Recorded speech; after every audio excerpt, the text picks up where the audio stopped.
I watched a YouTuber recently who does Hey, you're an iRacing, idiot. and he was talking about how the quality of racing has went down significantly because iRacing has made these races every 15 minutes, and I cannot agree more.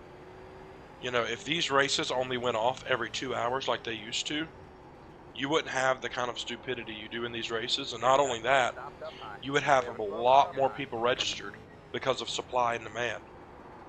And so, me being a 5K I rating, Jason, the #1 car, being a almost 6,000 I rating, we would get in here with a ton more people and wouldn't have these, well, idiots to race against. The lack of talent because they're new, and I can't hate them too much because they're rookies and they're D class or not. They haven't been on the sim as long as someone like me and Jason. But iRacing is really shooting themselves in the foot by running these races every 15 minutes because what does it teach somebody if they're just getting on and they get in a race and then they wreck out and they can just go get right into another race with no consequences? Um, protests hardly ever do anything. The incident limit prevents them from really losing any license class. Um, and so it really just doesn't teach any level of respect or racing etiquette whatsoever. And it's ruining iRacing slowly. It's like a poison that they've drank on their own will. So I appreciate the video that guy made. I don't know how to pronounce his channel name. I think it's like Nebon5, something like that. But very informative and very true. Everything he said in there was, I believe, accurate. And hopefully iRacing opens our eyes soon because the quality of racing has decreased significantly. And it's the one thing that used to make them stand out. The fact that you could get in a race session with people with your talent level, your skill level, and race with them and expect an actual legitimate officiated event. And if they did something stupid, you could protest them and they would actually have a consequence, um, not just a slap on the wrist like, hey, don't do this again, this is your warning. I don't know of a protest I've had go through and be successful. Of course, iRacing doesn't tell you if it is, but it's just it's unfortunate because 5 years ago, iRacing, the Class C Street Stock Series, it used to run every other hour on the even hour, well, depending on if it was daylight savings time or not. And now it runs every hour, and there's never anyone registered ever because they know that, oh well, if I want to do that, I can just go hop in it whenever. When 5 years ago I would be racing, I'd be like, oh, it's coming up to 4 o'clock, I better get in this race because there's not going to be another one for 2 hours. And so they've gotten rid of the supply and demand entirely, and all the while they're destroying the quality of the racing as well. So hopefully something changes. The only good thing iRacing has going for them right now, in my opinion, is the super late model and modifieds, the touring series. Um, but even that, they're running those touring series on the same time frames as the NASCAR iRacing series, the fixed and open. So they're running on top of themselves. Why in the world are we running these series on top of each other when they're the one series that actually are going to have splits that rank people with the people that they should be ranked with, and we're going to run the races on top of each other and make them choose between them. It just doesn't add up. It doesn't make sense. One more lap to win.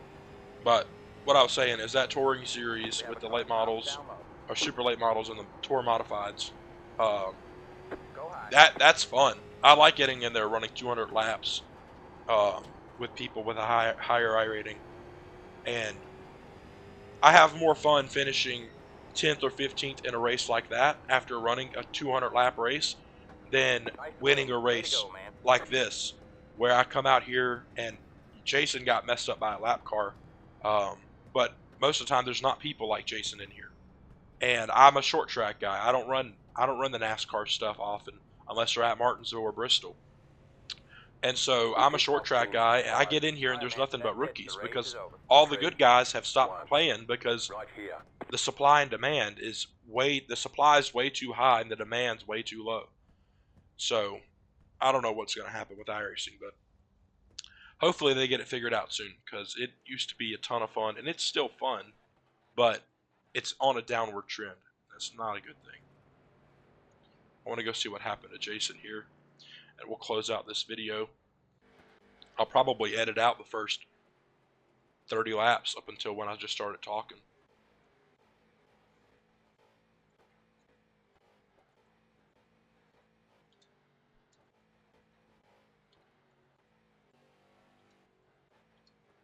Right here.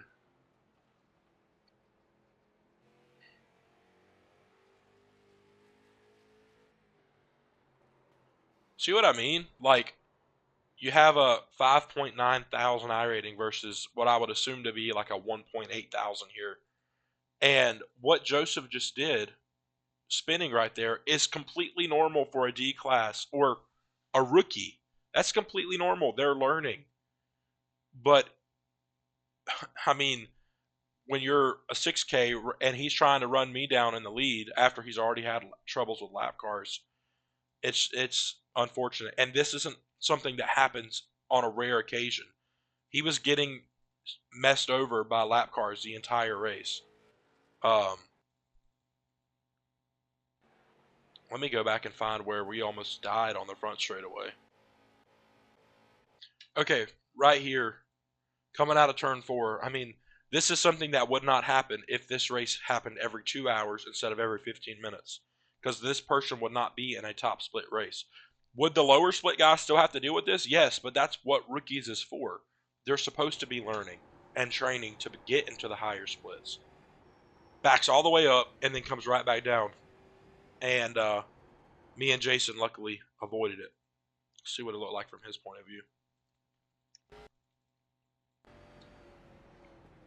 Yeah, I mean, that alone, that almost killed him, and it made him lose a lot of time. So, anyways, I'll stop ranting. It's just unfortunate where iRacing is, and ultimately where it's headed with this whole running every 15 minutes mess. So, it's nice to be able to hop on and just get in a race whenever you want, but it's coming at the expense of quality. And I think you want quality over quantity, not quantity over quality. So, I don't know. A lot of this information has been brought to mind from that YouTuber that I mentioned a moment ago, but nonetheless, I hope you enjoyed this video. This was just supposed to be a video of me racing, not a video of me ranting, but I guess we see what it's turned into. So, thank you for watching. If you like this kind of content, be sure to like, follow, subscribe, do all that kind of stuff, and leave a comment below. Thank you again for watching, and we'll see you in the next video.